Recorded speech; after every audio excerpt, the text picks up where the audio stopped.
Halo Sobat Energi, bersama saya kembali Mia Dharma dalam Ruang Tamu Mia.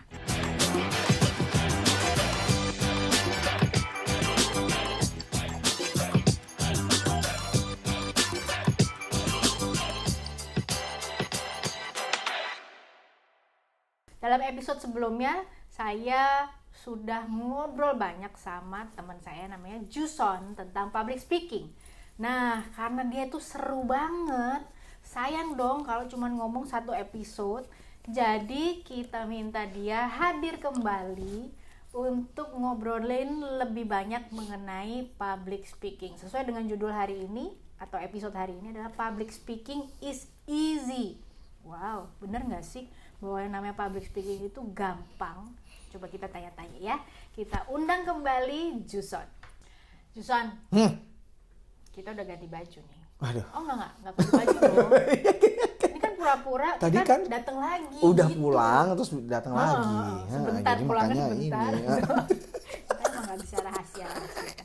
Nah, tadi seperti di awal aku bilang bahwa public speaking itu gampang. Bener nggak sih? Gampang ya semestinya. Kalau kita mau, Kayaknya emosi banget ngomongnya. kalau kita tuh mau belajar kami ya, yang seperti episode sebelumnya kan aku ngomong kan, semestinya bukan hal yang susah. Toh memang Tuhan menciptakan kita untuk bisa ngomong dan berkomunikasi dengan begitu banyak orang kan, gitu kan. Salah satu yang memang Tuhan kasih buat kita adalah ya kita bisa berkomunikasi gitu. Cuman ada banyak hal yang memang kita mesti pelajari gitu kan. Ya, jadi kata kuncinya belajar.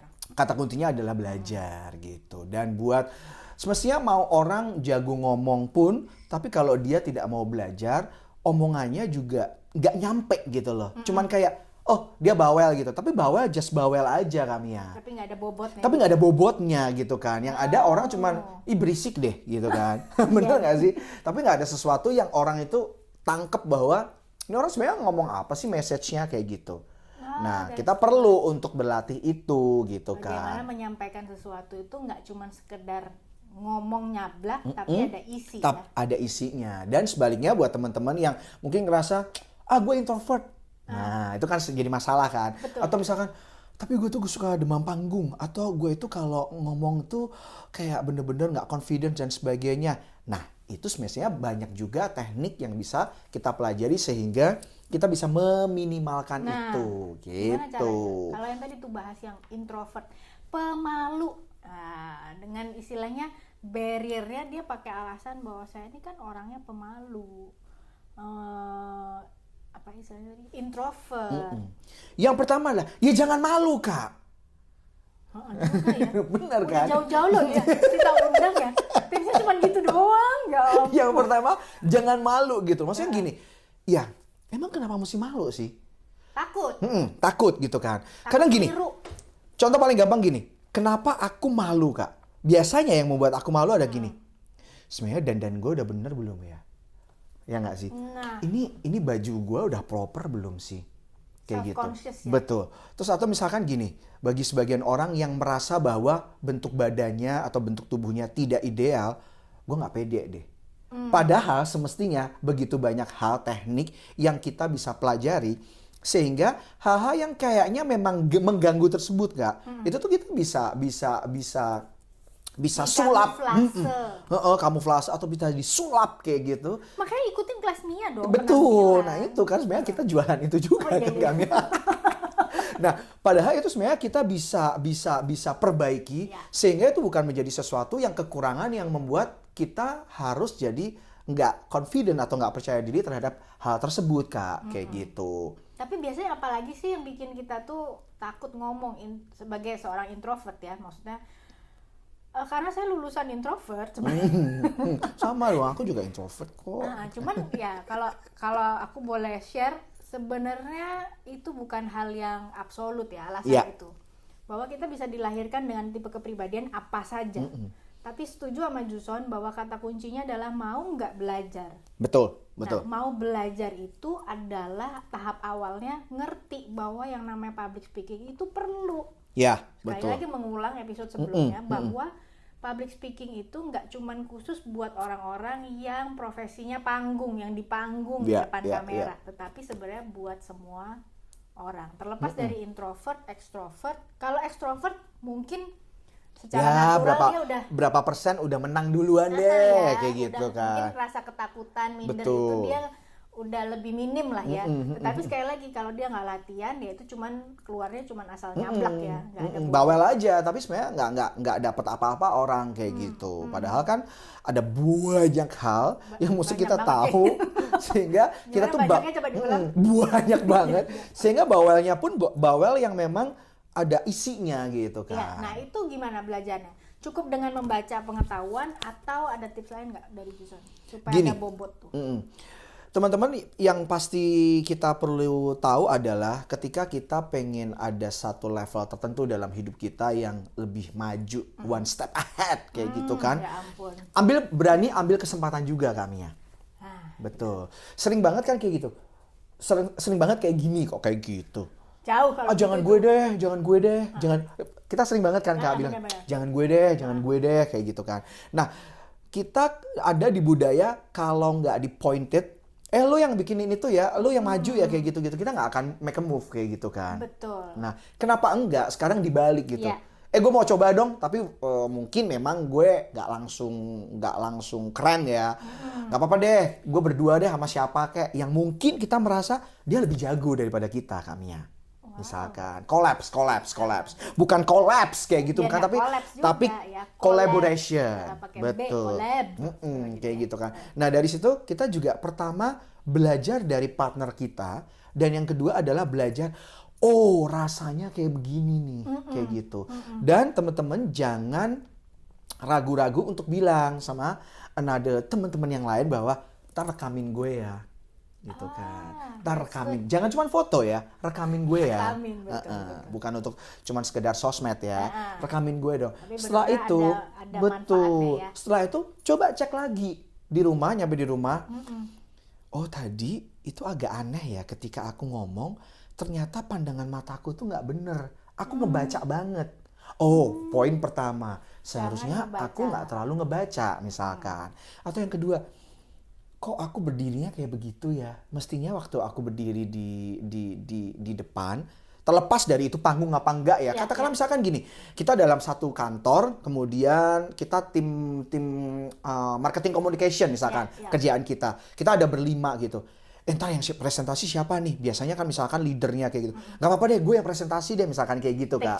Take challenge kayak gitu. Dari situ kita akan kelihatan, oh tadi waktu aku presentasi di depan beberapa orang, berdiriku mestinya nggak kayak gini ya. Aku terlalu banyak goyang deh. Atau misalkan aku ternyata berdirinya itu kok nggak enak dilihat ya. Ini mestinya nggak kayak gini. Nah dari hal-hal yang sebenarnya simple kayak gitu, sebenarnya kita cukup belajar banyak hal gitu. Benar-benar. Asal kita mau ya.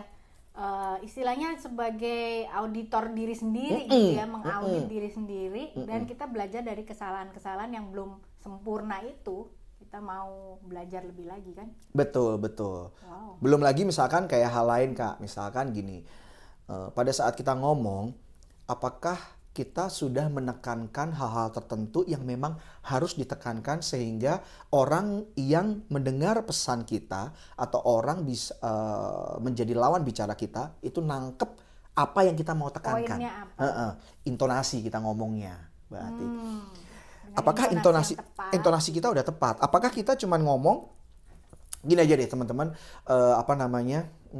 teman-teman energi yang lagi nonton sekarang, berapa banyak kita kalau lihat di TV pada saat itu acara berita atau news, kan sering banget ya banyak orang tuh diwawancarai sama wartawan. Tapi terkadang ada banyak dari mereka yang pada saat diwawancara itu ngomongnya flat aja. Sehingga terkesan membosankan, dan yang kedua nggak nyampe pesannya. Tapi ada berapa banyak orang, tokoh masyarakat atau siapapun dia, ketika diinterview ngomongnya itu bener-bener ngerti maksudnya. Ternyata maksud dia menekankan ini, karena pada saat dia ngomong intonasinya itu pada saat itu tak itu di pricingnya ditekankan banget, misalkan kayak gitu, ya kan? Jadi ada kata-kata atau ada kata-kata tertentu yang ditekankan gitu atau diulang-ulang ya. Kan kita sering kali lihat gini, Ya, gimana Pak, menurut Bapak dengan situasi pandemi sekarang ini? Ya, saya harapkan semua yang ada di rumah sih ya ini ya jaga kesehatan, cuci tangan, kemudian ya rajin-rajin untuk pakai masker dan sebagainya kayak gitu ya. Semoga kita semua jadi lebih baik ya. Udah biasa. Nah, udah biasa. Tapi beda kan pada saat kita ngomong. Coba gimana? Coba yang interview deh. Menurut Bapak bagaimana kita sebagai masyarakat umum untuk menghadapi virus COVID ini? Nah, misalkan gini jawabannya. Ya, jadi diharapkan untuk masyarakat semuanya, yang pertama harus rajin cuci tangan. Ya. Kemudian yang kedua, jangan sampai lepas masker. Nah, ini tentunya akan menjadi satu hal yang sangat penting untuk kita bisa menjaga kesehatan kita. Baru kita ngomong yang berikutnya. Tapi nggak kayak tadi, nggak kayak semuanya sama, rata. Jadi ada poin by gitu. poin dan penekanannya. Iya, kayak gitu. Jangan pergi keluar rumah tanpa masker. Beda dengan tanpa ongkos. Nggak bisa pulang. Ongkos. Nah, itu hal-hal yang basic banget gitu. Tapi orang sering lupakan itu. Betul. Itu mungkin teman-teman bilang, ya itu kan kalau di interview, tapi gimana kalau presentasi? Sama juga. Sama. Jadi poin apa yang menjadi penting ya? Ketika kita bilang, nah Pak Bu, jadi di tahun 2022 ini target kita adalah 20% peningkatan. Beda kan dengan, nah jadi di tahun 2022 ini kita berharap ada kenaikan signifikan sebesar 20%. Nah, orang pun kelewat, ya udah kelewat aja, misalkan kayak gitu. Oh wow. Stop dulu di sini. Berarti cara paling praktis dan mudah untuk belajar public speaking adalah yang pertama tadi aku berusaha menyimpulkan sejenak adalah take challenge. Take challenge. Jangan istilahnya gini. Jangan pasrah. Betul. Untuk masih ada yang lain deh, jangan gue deh gitu ya. Tapi kita harus memberanikan diri, punya keberanian untuk kayaknya mesti coba deh gitu ya. Mesti coba. Nah, tapi kalau belum berani sendiri, yang kedua bisa partnering. Bisa partnering. Ya kan? Kadang-kadang kita tuh lebih gampang, lebih nyaman kalau ada temennya ya, merasa sama-sama menderita gitu. Dan mungkin teman kita adalah orang yang lebih jago, udah lebih pede sehingga kita juga belajar. Jadi apa sih istilahnya? Nyetrum gitu kan. Transfer knowledge-nya itu transfer kayak gitu. Kemudian yang ketiga, mungkin tadi kalau Juson bilang apapun profesi kita, entah dia MC ataupun pembawa acara atau dia marketing gitu ya, ibaratnya yang ada di otak kita harus poin apa yang penting untuk audiens dengar. Nah, betul. Itu mesti ditekankan. Ada penekanan-penekanannya, sehingga message-nya ya nyampe.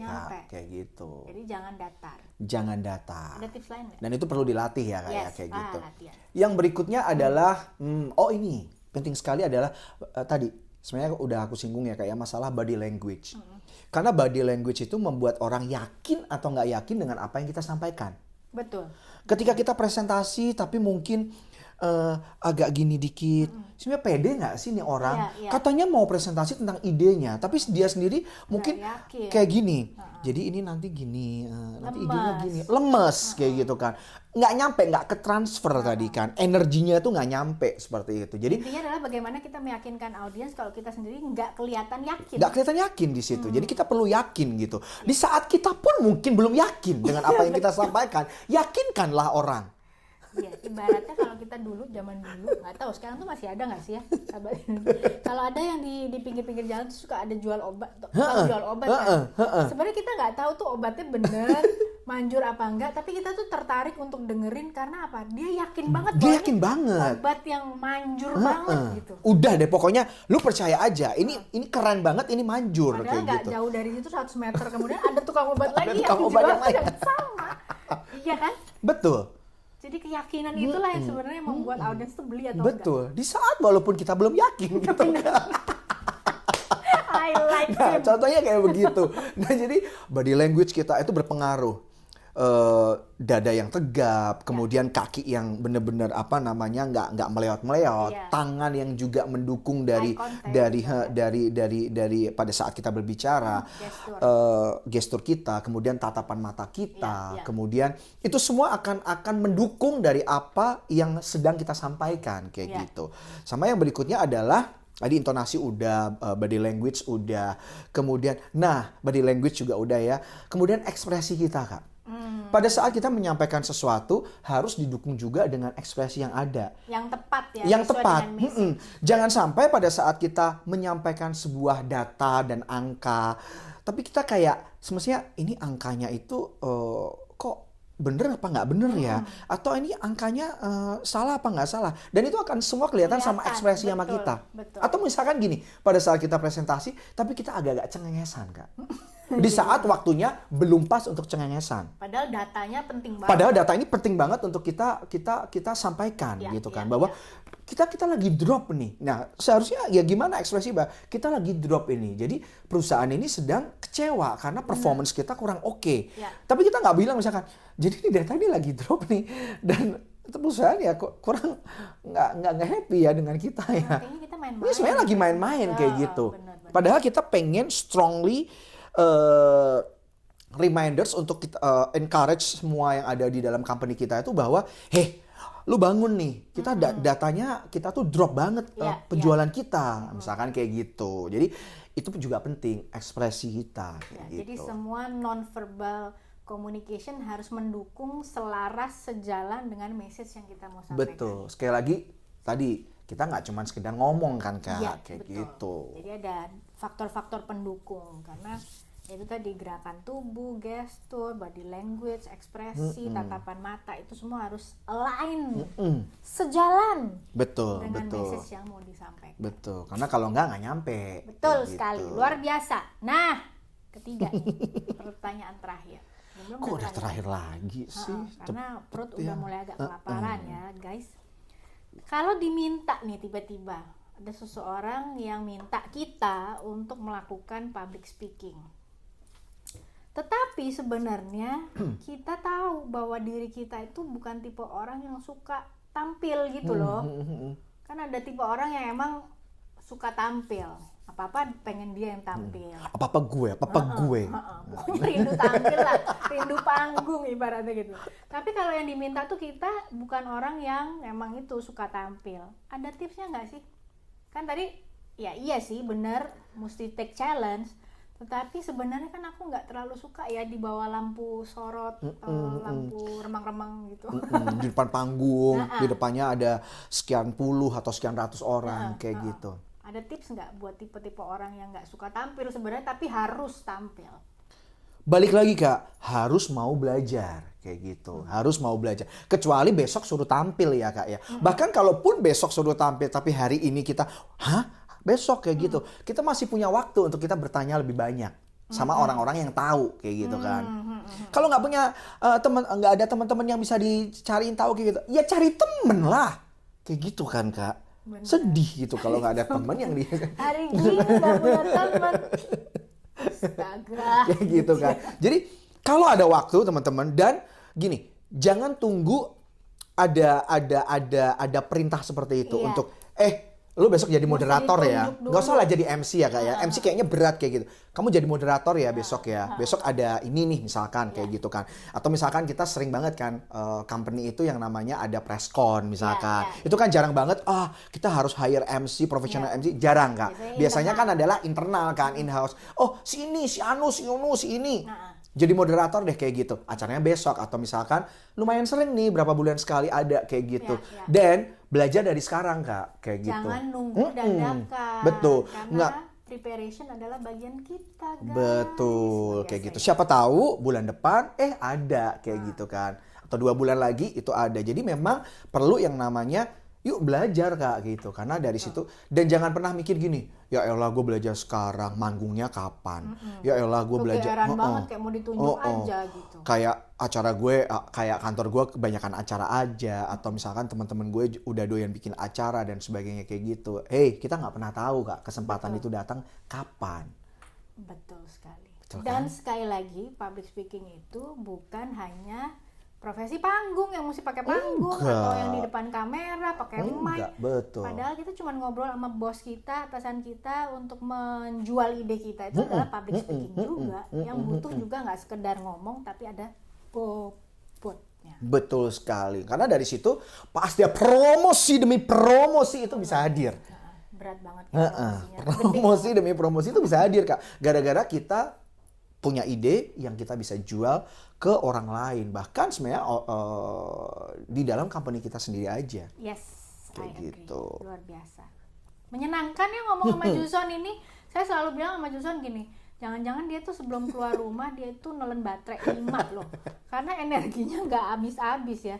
Tetap on terus. Tapi sekali lagi sahabat energi, semoga sahabat semua dan teman-teman semua yang nonton episode kali ini belajar banyak ya, bahwa sekali lagi public speaking itu perlu dipelajari oleh setiap orang. Yes, betul. Ya, apapun setiap profesi kita. Karena kita nggak pernah tahu kapan kesempatan itu datang, apalagi kapan promosi datang. Bagian kita adalah mempersiapkan diri dan belajar, ya kan? Jadi jangan ngerasa kegeeran, gue kayak mau disuruh aja, belum tahu gitu ya. Jangan-jangan dipanggil habis ini sama bos mau dipromosiin, nah kita mesti pinter nih. Betul. Terus satu lagi Kamia, jadi ya keinget satu lagi, jangan salah nih. Mungkin teman-teman sahabat energi juga mungkin mikir gini kan, tapi kan sekarang lagi pandemi ya. Manggungnya kapan? Iya. Atau presentasi kebanyakan WFH dan sebagainya. Nah, jangan salah. Aduh, kaget. Nah, jangan salah, Kak. Karena sering banget kan kita misalkan presentasinya adalah di depan laptop. Yes, betul. Nah, dikiranya ngomong di depan kamera itu juga hal yang kayaknya gampang. Sebenarnya enggak juga, Kak. Susah banget. Susah banget. Itu lebih susah daripada di depan panggung. Karena nggak ngeliat audio. Kita di depan panggung atau di depan meeting room, kita mungkin bisa lihat ekspresi orang. Yes. Oh, dia lagi nyimak. Oh, dia lagi ngantuk tuh. Tuh kita lihat banget lagi ngantuk tuh misalkan kayak gitu. Emang tugasnya gitu, bagian ngantuk. Oh, dia lagi apa? Mungkin lebih enak karena kita langsung dapat feedbacknya langsung di depan kita. Betul. Tapi coba kalau di depan laptop. Kemudian dia offin tuh kamera. Kita kayak ngomong sama tembok kayak kita gitu. Kita lagi curhat ya sama trainer. Nah, itu sama juga kan, Kak. Bener. Itu gimana caranya kita itu ya well groom di depan kamera. Rambut kita udah oke belum di depan kamera? Buat yang cewek-cewek kayak gitu. Lipstiknya too much apa enggak? Gitu kan. Pandangan matanya ini on point enggak ya? Iya. Misalkan seperti itu. Kemudian gini, make upnya too much deh, jadi malah kayak kayak kondangan, kayaknya nggak sesuai dengan tema meeting misalkan kayak gitu. Kemudian apakah kemudian di depan kamera, di depan laptop nggak perlu tuh yang namanya body language yang tepat. Kemudian ekspresi yang tepat, walaupun kayaknya semuanya kameranya lagi di offin kayak gitu. Tapi sebenarnya orang tuh kan lagi nonton kita gitu kan, Kak.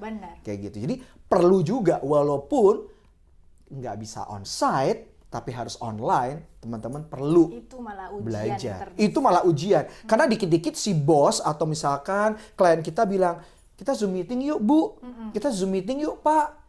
Boleh nggak dipresentasiin dalam sesi Zoom kayak gitu. Nah, sama juga itu kalau nggak pernah dan nggak melatih diri berbicara di depan cam, pasti mati gaya. Guys. Cuman yang ada baca aja doang kayak gitu, kayak jadi PowerPoint, datar banget, gitu. Nggak jualan jadinya. Bener juga sih, menurut aku tuh dari pengalaman pribadi, ketika kita bisa menguasai atau lebih menguasai yang namanya presentasi depan laptop atau Zoom, akan lebih mudah kita ketemu atau presentasi depan orang langsung. Betul. Karena kita udah lebih banyak kebantu sama itu tadi, ekspresi, body language-nya mereka, respon, feedback yang langsung kita bisa lihat. Orang senyum aja kan kita udah happy. Berarti ya, dia dengerin, dan dia gitu senang, kan. setuju. Nah ini kalau lewat Zoom, krik, belum lagi ada yang offin kamera, ada juga yang gini tapi cuman gini. Sambil kerja, yang mukanya di tempat lain gitu, kayak ini sebenarnya obat nyamuk atau apa kayak gitu. Ketika kita bisa handle situasi yang kurang sesuai dengan ekspektasi, sebenarnya kita sedang belajar ketika ketemu langsung sama audiens. Betul sekali. Mantap jiwa. Luar biasa. Oke, teman-teman sahabat energi, kayaknya udah 2 episode ya kita ngomong tips praktis tentang public speaking dan pentingnya kita berlatih, nggak cuman baca atau cuman sekedar jangan gue deh. Itu bukan buat gue deh. Itu nggak aku banget dan lain sebagainya. Tunggu apa lagi? Ya, kesempatan itu nggak pakai permisi loh datang. Betul. Tiba-tiba. Jadi, besok tiba-tiba. Bagian kita adalah sekali lagi mempersiapkan diri, belajar terus supaya diri kita juga terus berkembang dan lebih pintar. Betul, pastinya lebih skillful juga. Yes. Oleh sebab itu coba dilihat deh ya kelas-kelas energi yang ada. Agendanya tolong dicek. Tolong dicek. Tips-tips juga yang kita bisa bagikan juga dari Juson dan lain sebagainya. Nantikan juga. Nggak usah keseringan ngopi, ngopinya kumpulin buat kursus. Oh gitu. Kan? Jangan. Jangan ngopi. Ya tapi ngobrol pakai kopi boleh. Boleh. Dengan sambil latihan. Boleh, Ya boleh kan? banget. Sambil latihan asal kopinya bayar. Kopinya bayar. Oke, sampai ketemu lagi di episode berikutnya ya, sahabat energi. Dah. Bye.